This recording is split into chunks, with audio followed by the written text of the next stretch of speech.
Welcome to the Franklin County Varsity Sports Report, the only show that provides you with the best insight and information to everything Franklin County sports.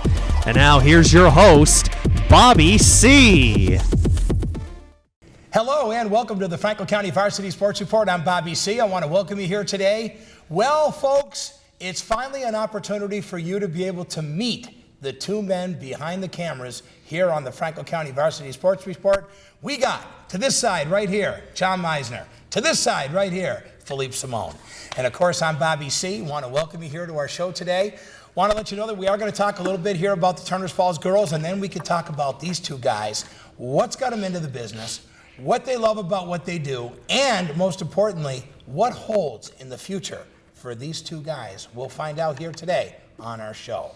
All right, let's get right to it. Want to thank our underwriters, the Four Leaf Clover Restaurant in Berniston, Denny's Pantry, Berniston Road in Greenfield, also by Lisa Albert of Albert Hearing Services, 33 Riddell Street in Greenfield, and by Sean Hubert and Hubie's, the Tavern and Restaurant, Avenue Way in Turners Falls, where the deck is finally open for the summer. Ooh. Yes, boys, listen, Turners Falls girls going for their 10th state championship. Can you just believe this, guys? 10th straight championship under Coach Mullins. The guy's the real deal. Mm-hmm. They're going to play today, weather permitting, but they're hoping to get this in this afternoon. They're going to play a team that they've played and they're very well known against, Hopedale High School. If they beat Hopedale High School, they go to yet another state championship at Worcester State College that'll be coming up this Saturday. Remarkable. So I got to tell you guys something. The only two losses that this team lost to were Division I schools. And ironically enough, guys, after their game at Sortino Field at UMass today, the following game is Minnechaug versus Wachusett, the two teams that ended up beating Turners Falls. So think about this. They are literally playing for a state semifinal today. The state semifinals are being played between two of the Division I teams that beat them and only beat them by one run. Wow. So think about this. Turners Falls, the two teams that they lose to, are going for state semi, is in a state semi against each other. One will lose and one will go on to a state championship. It just goes to show you how good this team is. They're Division III. Yeah, I think it says a lot about the program and how well Gary Mullins has coached them over the years. I mean, he's a legend in this area. He's amazing. You know, I think the biggest thing that we have to say about Coach Mullins is that he knows how to get the best out of his players, Philippe. You know, absolutely. We talked about the fact that, you know, you're a big soccer guy when you were in high school. So soccer was a big thing, but you know, you got to get the team ready and you got to get them prepared, right? That's what this guy does. When I saw them play, the one time we filmed them playing Greenfield, I saw that they had incredible team spirit. Yes. They have an incredible bond with one another. Their coaches are always right there instructing them. And I feel that even though they have a team that has beat them in the past, competing against another team that beat them in the past, and then they're going to have to play that team, well, gosh, that's only going to stoke their commitment to win. Yeah. It's only going to stoke their spirit and turn them into the fiery devils that they are on the field. They really are amazing. And, you know, people don't understand this about them, but it's about being effective. And one thing that Coach Mullins tells the parents at the beginning of the year and the kids is, if you want to play for my team, I practice on Sundays.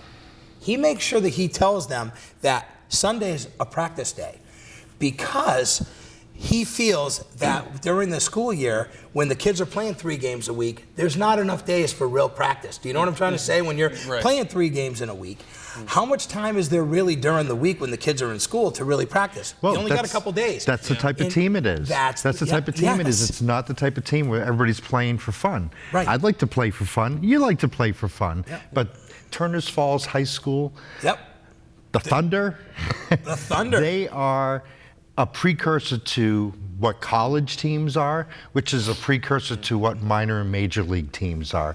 These are folks that are actually look like they're probably interested in making some kind of career out of this, either in college or even going further. Mm-hmm. And so they play the game like professionals. They do. And they have that professional spirit. And yes, it's fun to go to practice after classes, but that window of time is very short. And so like a Sunday afternoon, once the family time has been accomplished, a Sunday afternoon or even an early morning would give them that extra time where they can focus on their skills and honor the students' commitment to take it as seriously as the coaches have their commitment to teach them like a serious team. Exactly. And John, 7 coaches. Think about a team that has 7 coaches available to help your team get better. That's what Turner's Falls has. 7 coaches. You only have 9 on the field. So if you can have 7 coaches working with you, what does that say? Well, I mean, it says, like you were just mentioning, the team spirit they have. It's funny. I mean, you'd figure a team that would have 7 coaches, there'd be a lot of different ideas thrown around and some maybe arguments or disagreements. But I mean, that's never the problem. They're always on the same page and they're always in communication with each other. You know what I tell people? You can sit and you can try to come up with your own clue of what you can do to be a Gary Mullins, or you can take a couple of pages out of the book. And you know what, guys? I think it's easier to take the pages out of the book than it is to try to recreate a wheel that probably may not work. Sports is like math. What formulas work, what equations work, will always work. That's right. So any good coach or any good assistant coach is going to always try to learn from the best. And that's why we're happy to film some of these games, because it only helps that process. And let's slide into that. We talked about our game of the week, guys. We had a chance to try it out during the month of May and early June, and had a chance to be able to cover some playoff games. We unfortunately really ran into a really bad bind, because a lot of these games that we were going to carry, they started so early. They were starting at 3 o'clock in the afternoon, and it just didn't work in our schedule. But for the teams that were able to play a little bit later at night, we were able to cover Greenfield baseball, and and like Philippe said, we did cover the Greenfield Turner's girls, and we had a chance to cover early as well. And if you really look at what we've been able to do, we've been able to give these kids a little extra coverage right here on the TV station, and I think that was a testament, seriously, to the great job that we had as a crew. I mean, you think about it. You 2 guys did an amazing job. Thank you. You really did. And, and Jeff Terrell, and what more can you say about Jeff Terrell from Bear Country? He's just a phenomenal talent, yes. And I got to be able to sit there and be able to be a part of it too. And I think that when we all put everything together, it turned out to be a pretty great product. Yeah, I really for me, it was a signal of what can be coming forward. Yeah. It was a huge signal for what could be coming forward, in the sense that this could be the type of program where we could enhance this by doing some live broadcasting, as well as to create a larger crew and get more cameras involved, and to become step by step more and more like a professional sports outfit. I also think this is a great educational opportunity for Greenfield high school students who want to go into broadcasting. We have the professional announcers and DJs that can be mentoring future hosts and announcers. We have Johnny here has learned, it's unbelievable, okay? When you came in, we had some challenges in terms of, how new you were and how much you wanted to learn. And you came away from an adverse situation, so your self-confidence was down. But over the course of these games, your cameramanship has incredibly increased to the point where I just really rely on it. If I want to know where the ball is, if I want to know if I want to show the audience when someone slid into home plate or third base, I cut to your camera, because you're always there. Well, thank you, Philippe. I really appreciate that. Yeah, I've always had a knack for what looks good on television, and I watch a lot of sports, so I'm able to really capture that and present that to the home audience as best I can. And for one thing, and I'm really blessed that we had the opportunity to present the game of the week to this area, because there's a lot of good that comes out of it. First of all, the kids love the extra attention. Absolutely. They love being seen on and TV. You'd be surprised. It's not just the kids. It's really grandparents, man. That's the biggest feedback I get, is the grandparents want to be able to see it. Yeah, the family wants to see it. Yeah, it's about the family. Yeah, absolutely. And good old grandma and grandpa, they're proud of those kids, My grandson, my granddaughter, The dad of the pitcher said he watched his pitches. Yes. On the games that we filmed. That's right. Over Kyle and over Phelps, again. The coach of the Legion team was saying that we had a chance to watch Owen do what he was doing because we were able to watch that game. We're supplementing the coaching. Yeah, we're really helping the kids and coaches better. They can watch video, they could break down the pitches and how they hit. Absolutely. You can get a whole stock of that stuff and then watch like all the pitchers that you're going to come up against as a batter, or all the batters you're going to come up against as a pitcher from all the different schools that we film. That's as many true. as we can. And it's funny because we had many different schools that we were able to carry, because we ended up having Frontier versus Greenfield. We did Greenfield versus Mahar. We were able to do the Athol game against Greenfield boys. So all these different schools and all these different teams, Greenfield Turner's girls softball. We know it was not a very good game for Greenfield that day. Well, you know what? Coach Levitt can look back and say, listen, girls, here's what happened. You weren't under the ball, and that's why you missed those 2 hop-ups that you ended up having out in center field. This is why you ended up having this happen. This is what happened here. This is why Sam Smith ended up getting hurt when she ended up jamming her leg, when she hurt herself and twisted her knee when she was sliding into second. There's a lot of things that you can get from all that. And I think that you guys have been able to capture the moments that are going to be memories for these kids. And this is why this idea was really cool. And it also makes it even better when you have a group of people who care. And this group of 4 that we have, we all care. Yes. And that's why the product has been good. I know, and it's, GCTV, working with Franklin County Sports Report, Varsity Sports Report, and Bear Country. Exactly. That's community media coming together. It really is. To get the job done. We're fortunate enough in this area to have not only people who care, but also talented individuals like you and Jeff Terrell. When I was filming a couple of games, I did hear, you and him announce it for Bear Country. What people don't understand is, because he's never one to brag about himself, Jeff Terrell is a very talented and professional broadcaster. Can't get any better. I honestly don't know why he hasn't pursued national work. Well, I'm going to tell you what, he's a real community guy, and that's what it's about with him. Is he's just a really local community guy, and he just has a passion for what he does with the local sports scene. I can tell. The difference between him and I is I take on games where I want to announce a game where I don't have 2 teams that are in the same.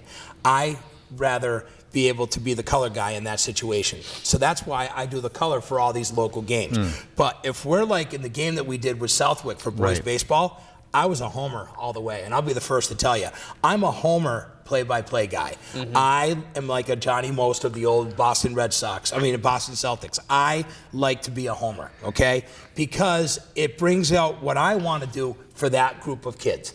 Now, in Jeff's case, he can't do that.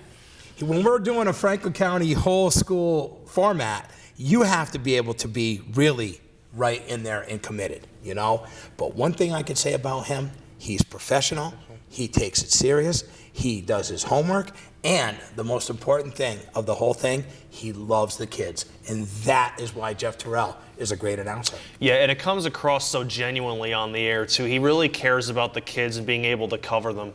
He really does. And I'll tell you right now, guys, it's not about the money. I can tell you that right now. It's definitely not about the dollars. It's about the passion of doing what you like to do. And another guy who does an amazing job with him during football, and if you ever get a chance to listen to him, is him and Sean Hubert are phenomenal. We had them. You have for Turkey Day? Yes. They are great, man. They are a team. They are on their 29th year together. And I'll be able to get them even better next year because I have the right hookup. Yes, yes, you do. Yeah, you do now. Now that we've all learned a lot through this whole process. Exactly. Yes, we have. A lot of technical things. We've all things. learned a lot. And you know what? The Turners Falls girls, if they win, they go for a state championship. The Frontier Lady Redhawks, they ended up playing for a Western Mass Championship the other day. They played against that powerful team from Hampshire Regional, and they ended up losing 7-1. Great year for both those teams. The Turners girls are the only one left standing. We started with 12 teams, guys, between baseball and softball. We're down to 1, and it's the team that seems to always be there. The Turners Falls girls, like we said, it's not a team. It's a program, and it's all run by a man who's done it for over 30 years, and he is the real deal. Gary Mullins and his girls going for a championship, and hopefully they can win against Hopedale to be able to get to Championship Saturday. Absolutely. Let's meet the guys behind the camera. We've had a chance to sort of banter a little bit here. Where are they? I think what I'm going to do is I'm going to go with the older guy first. So I guess Philippe's it. Philippe, first of all, I just want to say that when I talk to you about wanting to try this out, you are the most supportive person to give me the opportunity, because I've been a radio guy my whole life. So to be able to get in front of a camera and be as big as I am and not to know what the whole situation was. We started off in a studio just doing the radio in the beginning. Right. And then you said, you know what, big guy? We got to move it upstairs. We got to get you into the studio, and we got to do it this way. Yeah, then you brought in that beautiful banner. Yes, I did. Yes, I did. And I will say that when we started, it was a way for me to be able to build some confidence that I needed to build in something that I've never done before. Let's talk about how you got started in this business. You know, I had a mom that, like, anytime a movie with a news reporter or a journalist or a camera person or media person, from Cary Grant to, like, Robert Redford, I had to watch those movies. So I get really inspired with people who uncover the truth and who use the camera and who use media to do types of things like that.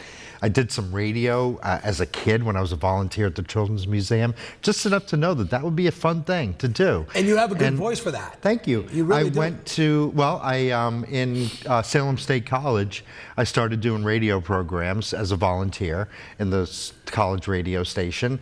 I did a reggae program on Sundays, I did a jazz program on Saturdays, and I did a rock and roll program every weekday afternoon. I mean, I was there 7 days a week. That's what it evolved into. You were in it, man. Nuts. You were in it, though. You were in it. I love that, and I can see why you and Jeff like radio so much, and why you talk the way that you do, and why Jeff talks the way that you do, because you're building an image for people inside of their head with what you say. And all they have is a sound, and that's the really powerful thing about radio, is that it can really be a huge gift to the imagination, not only for the person who's listening, but the person who's doing it. I worked at Tufts University radio station and did a reggae and African music show, and then somewhere around and then I just left radio, and I was doing music for years, working in restaurants and playing music with lots of reggae bands. I wanted to tell people, this guy is an amazing drummer, man. Yes. And he is the guy's multi-talented. He really is. You know, I say to myself, well, you got hands, you got to do something with them. Listen, this guy's here in Greenfield, folks. He came from the city. The guy came from the city to come to the country. In Boston, But he had a goal. His goal was, I want to come to the country. I've been in the city long enough. I want to come to this area. Exactly. And what you've been able to give back to Franklin County is pretty damn special, bro. And I'm going to tell you what, that reggae show that you do on the radio station on 107.9 is phenomenal, man. I'm telling you, folks, Saturdays, if you get a chance, check this guy's show out. It's great. Stream online. This Saturday night, What do you got? I'm playing the soca show again. You are. So that was so good. Some of the latest soca from 2019, which is the faster, danceable music. Nice. So it's like turn it on and just start dancing. Yeah. Dance for 2 hours. How did I learn how to do all this stuff? Yes, you had to start somewhere. I decided that I wanted to be in broadcasting, because it got to the point where just like work and playing music after work wasn't enough. And so I said, what's my career? What am I aiming for? And so I remembered like all of those things that I enjoyed doing, the theatrical things, the audio things, the visual things, the televisions, the movies, all these things that I enjoyed. And so I went to Connecticut School of Broadcasting, and that was a trip. Connecticut School of Broadcasting is run by Bud Stone.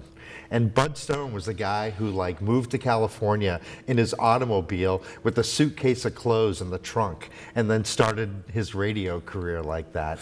And then came back to Boston and Connecticut and opened these wonderful schools. And I remember he had a very raspy voice. I think that was like, that's why you have to really watch it, you know, for broadcasting. I was his biggest, I was his biggest disappointment.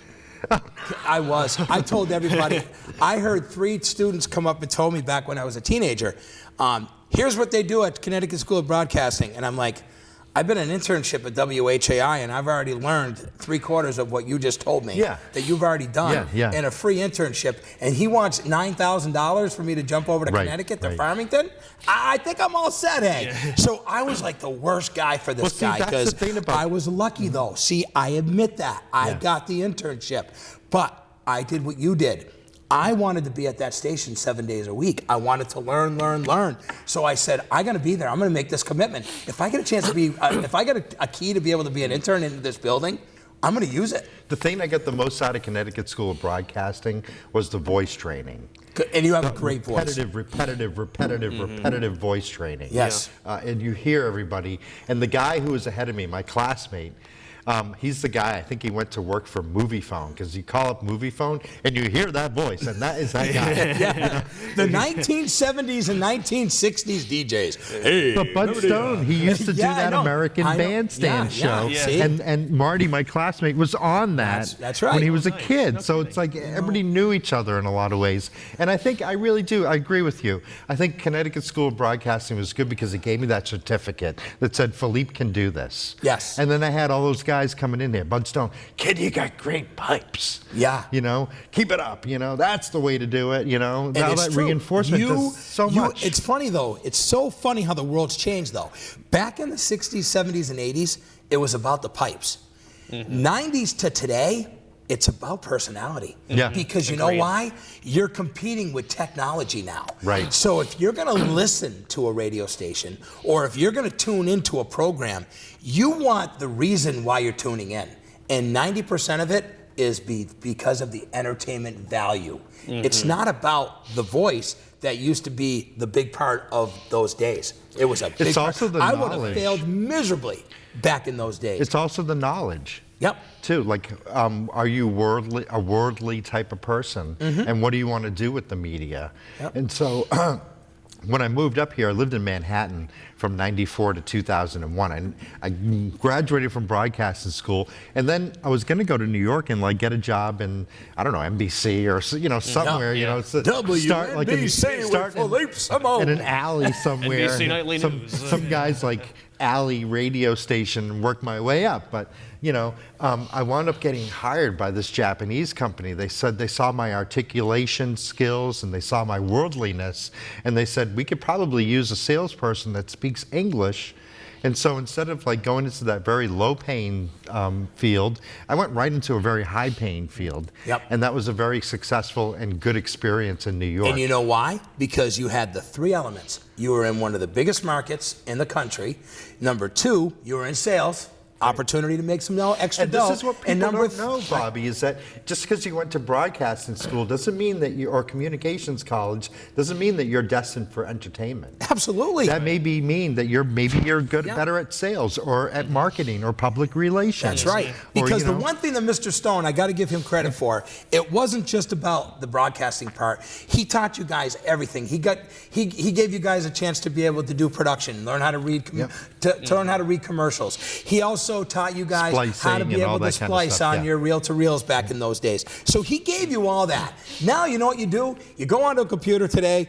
Johnny does his voice track that Johnny does. He doesn't like this part of it. Johnny goes over and goes, clip, there it is, okay, it's still good. Exactly. You and I have been sitting for hours going, but that's the advantage. Like all those things that you wanted to do back then. How times have changed. Right. Really. That's my point, Johnny. You're the winner. You win. Between him and I against you, you have such a much better advantage than we do. I mean, I got it easy in my generation compared to you guys. I mean, I imagine like the hours you'd have to go through when you say. Well, I didn't really spend all that much time doing that. It was just a timely thing, though, because you had to pull out your little razor blade, and they had a little splice machine that's about this big, and it's metal, and it's got little grooves in it, so you can be able to cut. And then, but let me tell you something. Let me tell you something. It was because of the complications of that process, the fact that I would need to go in and do like an updated demo tape in its studio and travel, from Boston to Wellesley Hills to do it. If I didn't have the time, if the studio wasn't available, I didn't get that tape, and my career didn't go anywhere from there. And that's why when I went to New York, I instead of coming up with all that material again, I just went straight into another field. Nowadays, it's very different. And nowadays, all those things that I wanted to do, I can do like that. Yes. Okay? With Audacity, with free programs from the internet, Adobe, all these other programs. It's simple. It's like I can build and make a radio show, I can record music, I can splice and do all kinds of layers just by simply moving things around on a timeline on a computer. So it's like, it's maybe, the value of doing it the old-fashioned way is that my imagination's still there. And so I can take these new tools and use them for what I want to use them, and it's even more efficient. You know, So, so it's an advantage for us. Yep. So you think about a guy like Philippe. Here we go. He started off. He had a chance to get the experience. Very young. Took advantage of the opportunities. Went this way, but ended up going this way to get into the New York market. And ended up taking on a different role than what he took on when he was in the city. But then, when it all came down, when it all comes to the middle of the road, he was able to do this. But you know what? Every fork that was available, he had experience here and he had experience here. So it was a win-win. And that's exactly where you're at today. Now, you can do pretty much anything. I'm in media today because of Greenfield Community College and because of the mentorship of Gary Lange. Wonderful man. Who Love Gary saw Lange. what I could do in GCC and said, I want to push that guy in that direction. When I got ready to finish up GCC, I said, Gary, this is what I'm interested in. I want to be in the media. But I also want to give something to the community, and I want to reflect the community's values. And so I started here with an internship in 2008. And there you are 11 years later. And here I am 11 years. I'm a production coordinator and almost management, you know. You are. You are. You are. To me. To manage myself. To me, you're right. you manage me, man. I'm telling you right now, you're my manager. Thank you. I don't have anywhere else to go but to you. So to me, for this show, my manager is Philippe Simone. My go-to guy that I need to is the guy that's here, Mr. John Meisner. Now, John's a lot younger than us, so now we're going to slide to the younger generation here. Well, John, I know that you have a huge passion for communications. I do. If you had a goal right now of one thing that you could do and walk out this door and it was a guaranteed job and you could have it, you would probably be sitting right now at some sports station ripping up a sport somewhere and doing it up. Well, yes, I would love to do that, but it's funny to answer your question. When I was younger, I always had a passion for television, and growing up, my number one passion in life was when I watched television, I always wanted to be a game show host or a host of like a news program. I wanted to be like the next Bob Barker or Pat Sajak or Alex Trebek. I wanted to be the next big name. And as I got older and I matured, I wanted to get more involved with TV and radio. So when I got to college, or actually I should say in high school, I had an internship at a public access TV station in my hometown of East Hampton, where I grew up before I moved here. And so that was my first taste of it. And then in college, for my undergraduate, which was at Westfield State University, I got a lot involved in the TV and radio stations there. And I think from an early age, guys, I learned that you have to be versatile and get experience doing different things. You can't just do one thing, because if you only know how to do that one thing and nobody has a job opening for you, you're out of luck. So it's called the one-trick pony, my brother. Yeah. That's what they call it. We call it the one-trick pony. And if you're a one-trick pony, you're a short-lived gig. You exactly. Really are. And that's I'm glad that you understood that, because it's opened up your eyes to where you're at today, John, because you can do a lot of stuff right now. Yes, I can. And so in college, I was doing a lot of production work for our TV studio. I filmed shows. I was an anchor on a news weekly show, a news magazine show. I had my own radio show on our radio station in college. So I was doing all sorts of things even back then. And after college, my family was in a difficult situation. We moved to Greenfield about 5 years ago or so, and I knew that even then I wanted to stay involved with television and continue to build my resume. And so literally 2 or 3 weeks into when we were just starting to unpack everything, I saw GCTV and I'm thinking, I have to be here. I have to help this station in some way. And I think at the time, that you guys were coming off like a flood that had happened, or something devastating that had happened to the equipment. So I couldn't get started right away. But when I did, I started filming meetings. And I noticed even when I first started filming here that there really is a strong sense of community in this town of Greenfield. I love how much positivity there is and how much people really care for one another. And I wanted to serve the general public and really help as much as I could. So I saw that even from the beginning when I started here. And a couple months in to my time here, I got the chance to film the Franklin County Parade they do every year in the fall. And I came across a guy who was hosting it, and I came up to him and I said, because I was thinking of even like producing my own show here, because there wasn't much in terms of like, entertainment other than like meetings and whatever. So I come up to him and I say, do you host your own show here? And he says, yes, I host a show called The Dukes of Sports. It's a sports talk show. And I said, I love sports. I'd love to be on it sometime. And he said, hey, come on next Monday. I'd love to have you on. That man was Russ Brown, who spent about 15 or 16 years hosting the Dukes of Sports. I was a regular on for about 3.5 years. I did it with him and Mike Cadron. And I learned a lot about just being on a television show, because I had never done a sports talk show on television. I've done a podcast show, which I also now host nowadays, but I did a previous podcast show with a good friend of mine who lives in Texas. We did a podcast about game shows and old TV shows we used to do every Friday night for a few years. So I did that, but that was a radio show. I'd never been on camera. So I learned very quickly to make it's a big adjustment going from radio where only people hear you to how you present yourself and how you move and how you act. So that was a bit of an adjustment. Really? I learned that. Yeah. So that was an adjustment. Trust me, brother. Trust me. And look at the difference between us, hey, all right? Yeah, the extra 10 pounds don't matter. Okay, I got my arm in front of my belly. I know. But the bottom line is that's three times really, a week, it's a really, really good point, though, John. You brought up a perfect point that it is a huge difference between TV and radio. The only thing that is the same is how your confidence level is going to be doing both. Right. So, right? Absolutely. And I had a lot of confidence and self-esteem to be able to do that. And I watched so much and was involved with so much television. I knew how to sound good and present myself. So I did that for 3.5 years with Russ. And then when that ended last year, this was last summer, I believe. I believe it was, I'm trying to remember. It was either one of you guys, either Philippe or you, that called me or messaged me on Facebook saying, I think it was you. It was Philippe. He said, you know what? We're looking for someone who wants to make a commitment to be part of the camera crew for Bobby C's show. And he asked you first. Yes, he did. I remember. You were all aboard, man. You were right in. I was on it because I wanted to do that. Whenever I see someone like you who has that enthusiasm and has the willpower, has the wherewithal, and you want to do it. Of course I'm going to call you. He gets mad if he misses a week, this kid gets mad. Yeah, I had to demand you to reschedule today because we have been taping on Wednesdays, and I work at Big Y part-time, for those that know. I missed like 3 or 4 weeks. I said to him, no, we have to be here. We have to get this done. So we're here earlier than we normally start. We're here a couple hours earlier than we start today to get this in because this guy doesn't like to miss. And that is a huge testament to us, me and Philippe, of the commitment that he's made to our show. Exactly. And we are literally a team. And that's why you guys get mentioned in every show. That's why you guys get the kudos we give, because you guys are what makes this go.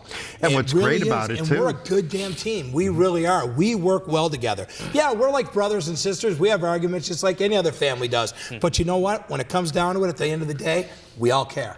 And that's why these two guys are part of what I consider one of the better products that we have on this TV station. Well, this show and John Meisner's, your involvement is a perfect testament to what community television is capable of. We can host a pertinent and relevant community show by a local celebrity, and also to promote learning and training to the point where the staff, the camera people, the people who edit and do the control room switching, John Meisner, can become at a professional level. Exactly. And John, I'm going to tell you right now, your day is coming, man. It is going to come.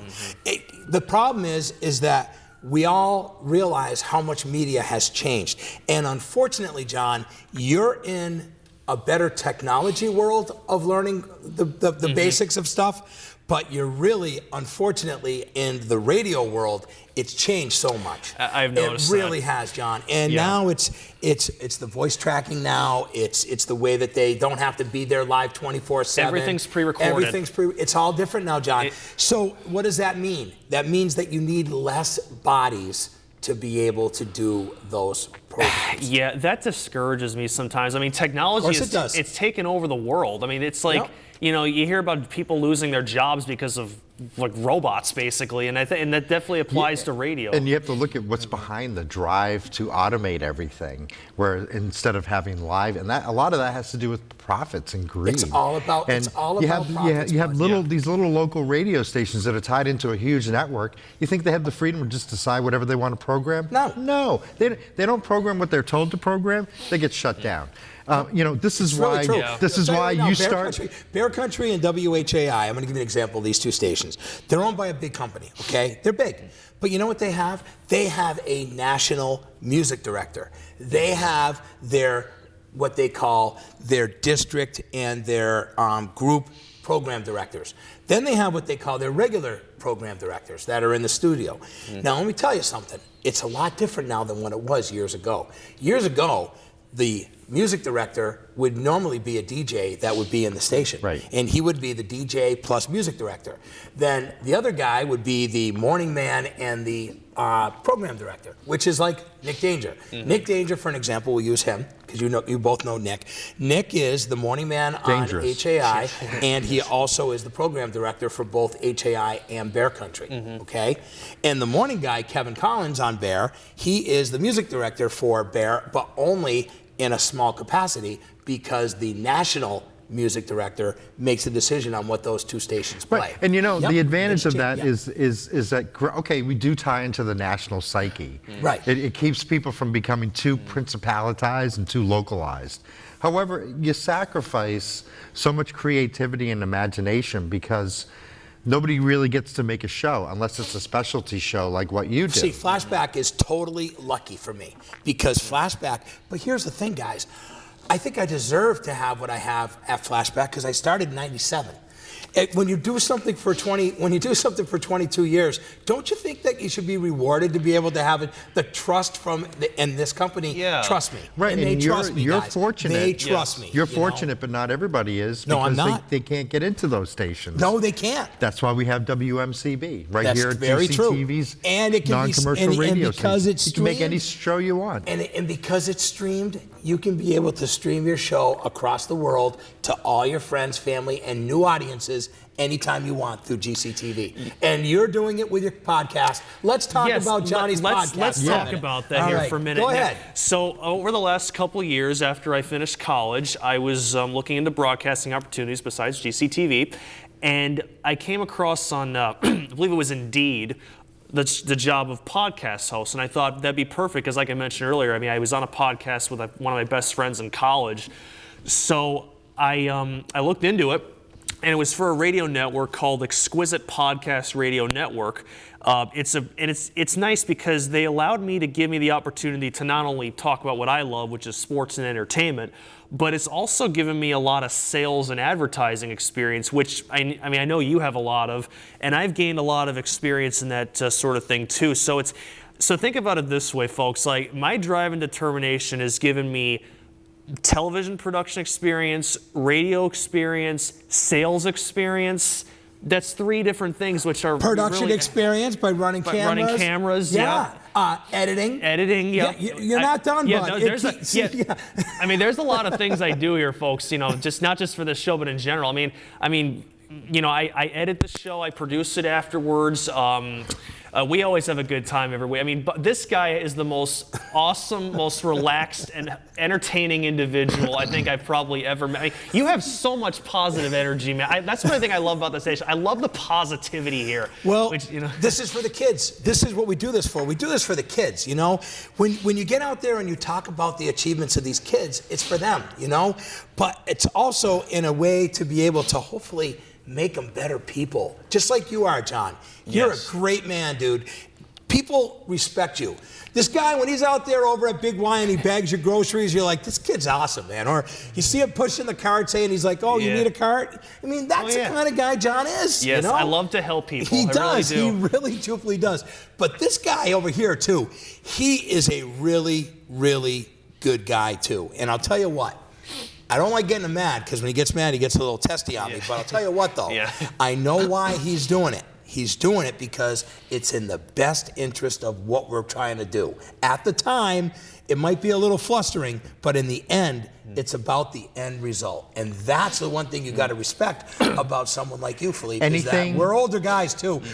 This guy's, he's still learning. His learning curve just keeps getting better and better. You and I, we've been around it a while. So now you know what it is. We get testy because it's the little things that we seem to forget because we're, getting older, bud. We forget these little things like, oh my God, I forgot the cord, or you know what I mean? It's little things, but it's stuff that we need for what we're doing at the time. Right, or it's anything in broadcasting, anything that is outside of the picture screen and unmicable on the audio. Anything goes. I couldn't agree more. To get the job done couldn't agree more. On TV, anything goes. Yep. Live news shows, forget it. You think it looks really serene and peaceful and organized. It's chaotic. Just outside of that, it's just absolute chaos. I used to get mad when we'd have bad But that's weather. what it takes. That's show business. I used to get mad when we'd have bad weather, and on a Sunday we'd have a really bad day, and all of a sudden the signal at HAI is all scratchy and sounding like crap, and it's my show, but I know there's nothing I can do about it. It's because of the way that the weather is that we have around here. We have weird weather here, and it affects our TVs, it affects our radios, it affects even our community in general, period. I mean, when we've had our bad national disasters here, including that major flooding problem that we had that flooded out Wedgwood Gardens and, shifted bridges. I mean, we had some weird stuff, man. Bridge of Flowers. Remember, we're watching a house come right off? Sure. Right off by the Bridge of Flowers. House came right off the foundation and floated down. I mean, I was living up in Buckland. Crazy. I was living up in Buckland then. Oh, you were? Yeah. And all the land had been swaled, from the New Deal era. Yeah. So it was it just flowed right out. And I felt so bad. I mean, we were fine, but I felt so bad for everybody else that was downriver of that. Well, it was just... the mayor was a female at the time, Chris Forgy, and Chris Forgy ends up calling me because she knew that Sunday mornings was my show, and she said, because it happened on a Sunday, she said, I need you to get in, and I need you to get into the station and let people know that we have a national disaster. So I said, fine, because I pre-record my show, as we talked about, John, right? So I get there, and I end up getting a hold of Jeff. So Jeff Terrell ends up coming and does the news portion. I'm going to do the DJ part. We're going to keep both stations running, HAI and Bear, and we're going to make it happen. Jeff could not get up the hill to the station, so he parked his car down where Davenport's is, where Davenport Construction is. So Nick Danger comes in about 2 o'clock that day and says, oh my God, I can't believe it. There's a gray car down at Davenport's that's flipped over and is floating down the river. Oh, jeez. Guess whose car it was? Jeff Terrell's car. Terrible. Jeff ran out of the building, making sure that it wasn't his. Gets to the bottom. He comes back. His hands on his head, and I was just like, wow. This poor guy came in to make a difference in the community, and the poor guy's only car that he had was literally floating in water down at Davenport Trucking. It was horrible. And so it was really a day that we'll never forget. Jeff and I and Nick and this community, period, and all those people that ended up having no place to live when they got flooded out of that whole trailer park and had to live literally at Greenfield High School for a week. How long ago was this? That was 2011. Hurricane Irene, yeah. Yeah, it's Hurricane Irene. Okay. So 8 years ago, this happened, and I will tell you, it's a memory that will always stick in my mind. But you know how big radio was that day? You know how big TV was that day? It was huge. You know why? Because people needed to be informed. Absolutely. That's why what we do is one word. It's called informed. We have to inform people of what's going on. And when do people want to be informed? When there's a disaster. Yeah, I saw something recently on a local TV station. It popped up randomly on my Facebook one day. It was a natural disaster, some storm that interrupted, and the news came in and did their little weather report. What people need to understand is that the point of broadcasting stations like that is to, like Bobby said, inform people, give them their information, keep them updated on what's going on. it's kind of sad how some people get so selfish when their TV shows get interrupted because they think it's, it should be all about their shows and they don't like when things get interrupted. Well, you know what, people, there are more important things in life that need to be aired, and it's people's lives. You really rang a bell with me. Like when I was a kid, okay, I watched all the Apollo missions and heard about them, but I never really sat down and watched the coverage that would come back from the spaceship all night long. And so I decided that I wanted to finally do this in April of 1970. And I persuaded my mom. I said, let me make some snacks and food and like camp out in the living room. I wanted to stay up and watch the whole broadcast of the space mission. That was Apollo 13. Wow. They cut that broadcast because people were complaining about reruns of I Love Lucy or something.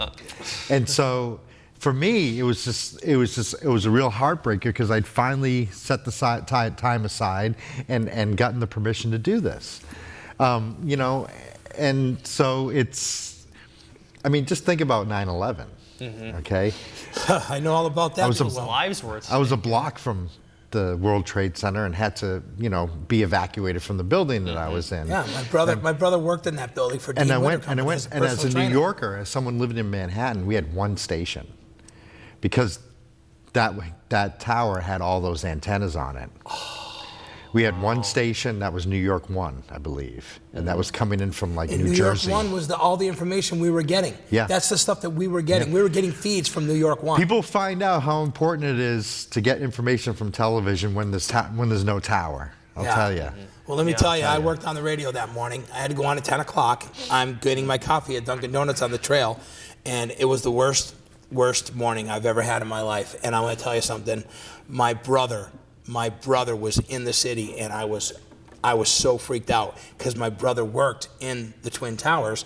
He worked for the Dean Witter Company. He was a personal trainer for their employees. Well, my brother had the day off that day. Goodness. And you know what he did, though? He left that city and never went back. He moved to Leverett. My brother went from the city. He did a Philippe Simone, man. He said, listen, man. I tried Manhattan. I had a great time in 7 years in Manhattan. I had a great time. Yeah. And I said after that happened, I was just like, that's enough. Yeah. That's enough because, you can start to feel the pollution and the noise, and it starts to damage your health after a while. I spoke to people who were like really kind of rich kids out of college, and they're like, oh yeah, you just spend a couple of years in New York and then get out. And I was like, I've been here for 7 years. Maybe I should take that advice. So what was interesting is the summer before 9/11 happened, I had come out here to Western Mass because I was going to visit with a good friend of mine, Abdul Baki, who moved out here to Charlemont, who I used to play reggae music with in countless bands back in Boston in the 80s. So I knew him from back then, and he was also kind of a legend in our community. He was, and the guy put on the best reggae fest ever, like up at the Charlemont Fairgrounds, Well, let me tell you the story of that. Oh, my God. So 1984 was the first Charlemont Reggae Festival, and that was the first time a band came up to me in Harvard Square and said, Phil, we need your drums for the Charlemont Reggae Festival. Got 2 weeks. I said, okay. So demanding, these Jamaicans. So I rehearsed with the band called African Roots, and the first band on stage to perform at the first Charlemont Reggae Fest I was in. So my senior year of high school, that was my early 20s. I remember looking up at that hill that you look up at in the sky and just thinking how beautiful it was. Little did I know that like in 2001, I'd be invited back to the Charlemont Reggae Festival to perform with Abdul Baki, who didn't think I would want to even leave Manhattan because everybody just gets so caught up there. And I said, I'd love a country weekend. I miss Massachusetts. Massachusetts is my home state. I grew up and lived in Boston all my life, and so I came back to that Charlemont Reggae Festival, and here I am living in Western Massachusetts in this beautiful place. Running a reggae show. I have a reggae radio show on WMCB. I have a couple of TV shows on GCTV. I have Sacred Spaces, which is nature photography and music, just a show to get people to relax.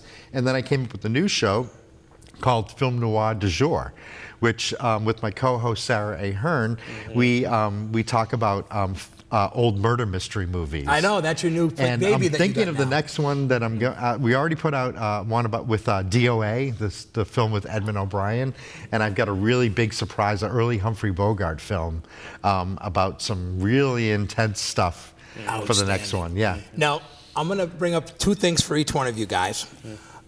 You have a passion for something that I wanted to share with people. You're the bonobo guy. You love, and he loves folks, animals. Folks, I'm going to tell you something. Don't talk trash about animals around this guy, because you're in trouble, man. This guy's tougher than you think, too. Being a drummer, he has a passion for certain things, and when he's passionate about it, it's huge. But he's also got a passion for cool things that he does with nature. And what I mean by that is if you go up and you take the hikes up there, Port Seat Tower area, you'll notice those cool little teepees and stuff that are up there. This guy, this guy did it. Busted. Yeah. He also had a chance to speak at the library about your passion too. I'm a human being, okay? And a human being from the planet Earth, I'm a part of nature too. Love the Planet of the Apes too. And that movie really did it for me. When I watched the reboot, it just blew my mind. And just made me think about evolution and things like that. So I started studying more about chimpanzees and about evolution. And as well, I found out about like rescues and sanctuaries, and then found out about these bonobo sanctuaries. And I was like, what's a bonobo besides like a clothing store in Manhattan? Right. That makes sense. And I was it sounds good. And I was just so pleased to like find out about these very close cousins of ours who, Claudine, the woman who founded the sanctuary in the Congo for orphan bonobos, she has a T-shirt that says, I am 98.7% bonobo, or something like that. And it's true, we have a lot of the similar DNA. Absolutely. The thing that's remarkable about bonobos versus chimpanzees is that although chimpanzees are really strong and imaginative and have very strong bonds and loyalty to each other and creativity and good advanced tool use, bonobos are completely nonviolent. They're nonviolent. Their society is an egalitarian society, but it's also a matriarchy. So they're the females that bear the children and grow older, and they're the ones who are basically in charge.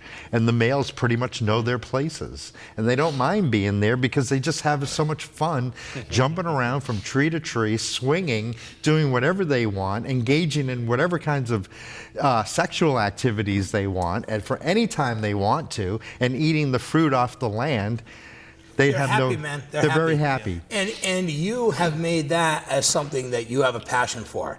This guy, his passion is, believe it or not, professional sports. This guy can give you stats, he can give you information, but he also, folks, if you ever want to have a conversation about game shows, this kid will amaze you. For a young kid, he's very young, folks. He's only in his 20s here, this guy. But his knowledge of old-time, good old game shows that Bobby C loved growing up, he knows them all. He knows them all. And that should be a good lesson to people, to younger generation, that it's okay to look into the past. There's so much to find. And this is what I love about some TV shows nowadays. They're bringing back the old shows. They really are. Because they want the younger generation to see this. And I already know all this kind of stuff. You know it all, dude. I talked to you about, it's funny because when I talked to Johnny, when we're talking about game shows and stuff, and he's like, oh yeah, Bobby. And he's like, yeah, the host was this. And I'm like, you remember who the host host was of Joker's Wild? Oh, yeah, I know. Oh, yeah. I'm like, oh, my God. Tic-Tac-Toe? Oh, yeah. He knows all the old shows. But I'll tell you what, it's not just that he knows the name. He knows who the hosts are.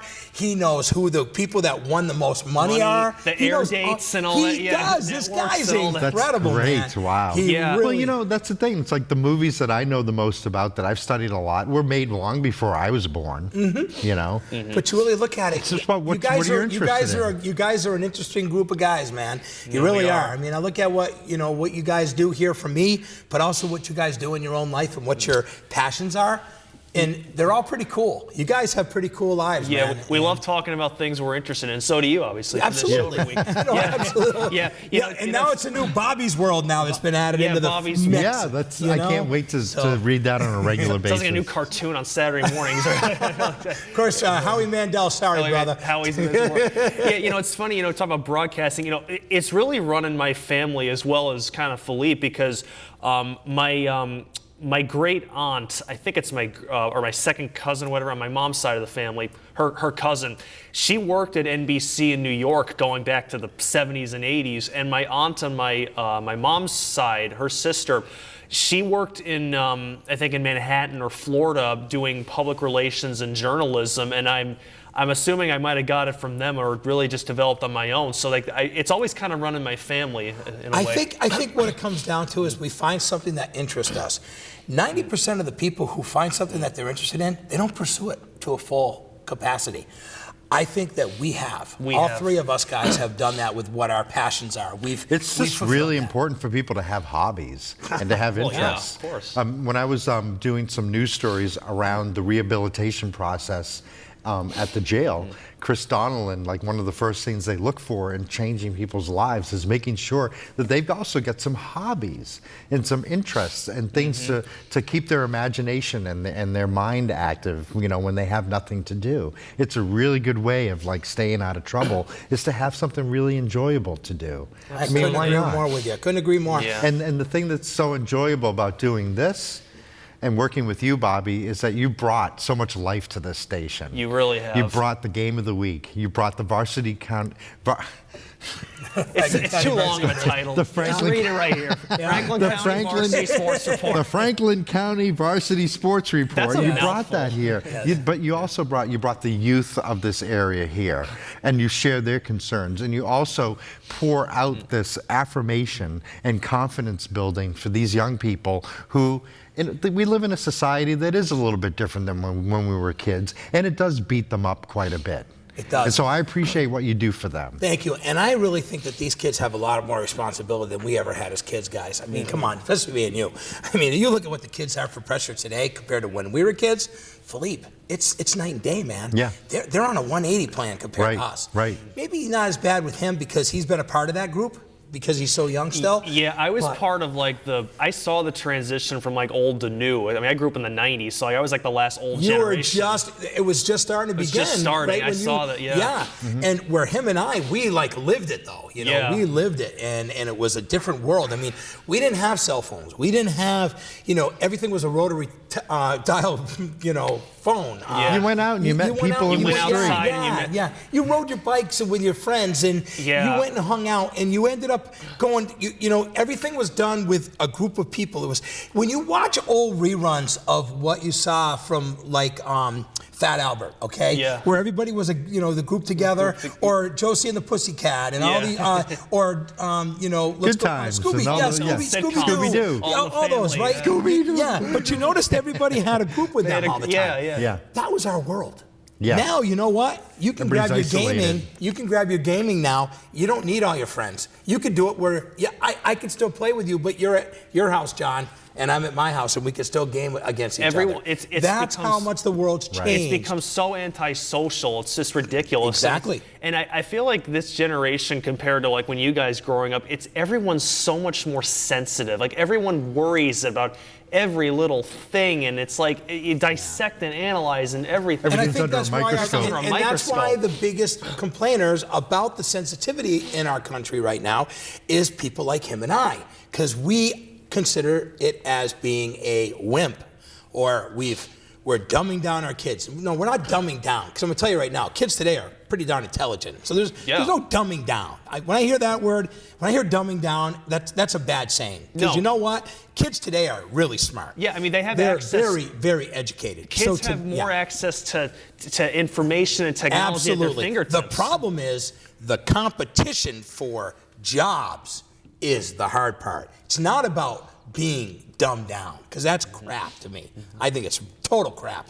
It's that the competition to try to get a position is a lot tougher. Well, and the money that it takes to accomplish certain dreams is now almost beyond reality. Absolutely. So I can't imagine what it's like for young people just entering the job market at this point, where there's still no living wage.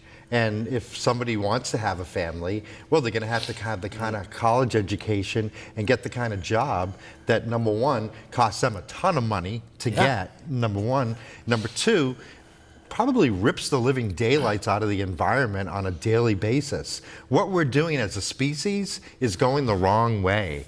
We're having to work harder and harder and harder and make more and more and be more and more productive and get less and less money. And what that's doing is, okay, it's overworking me and making me poor, but also what it's doing is just ripping the earth to shreds to get all this accomplished. And let me ask you, how much of the earth is really getting used right now by all the people in the world we have? How much nature are people taking advantage of? How many people are taking trips up to the White Mountains and utilizing all that land that's available for people to go hiking and to do all things? I'm going to tell you right now, I bet you the percentage is very low, Philippe. I bet you it's very, very low. Because they're too busy working overtime and second jobs. Because you don't have time. It's true, because you don't have the time.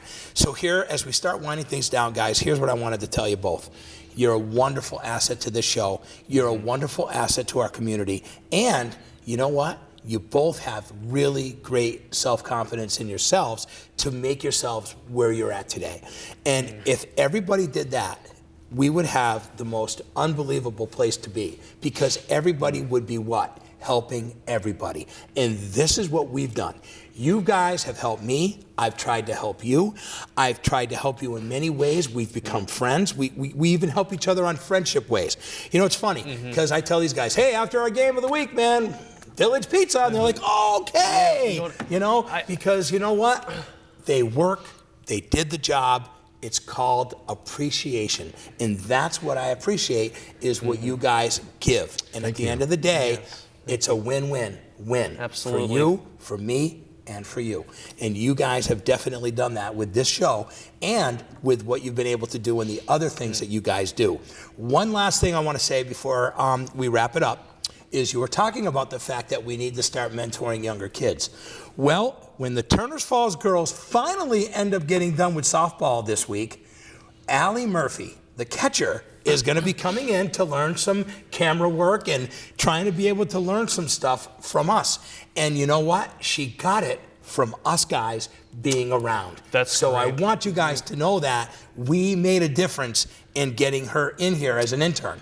And we're going to get her some experience. We're going to get her some self-confidence in this business. And we're going to make sure that we can give her the tools so that she can be able to continue to succeed in this. That's nice to know we made a difference in her life just for doing what we love. And I just want to say to you guys, I thank you so much for bringing me on this show over the past year.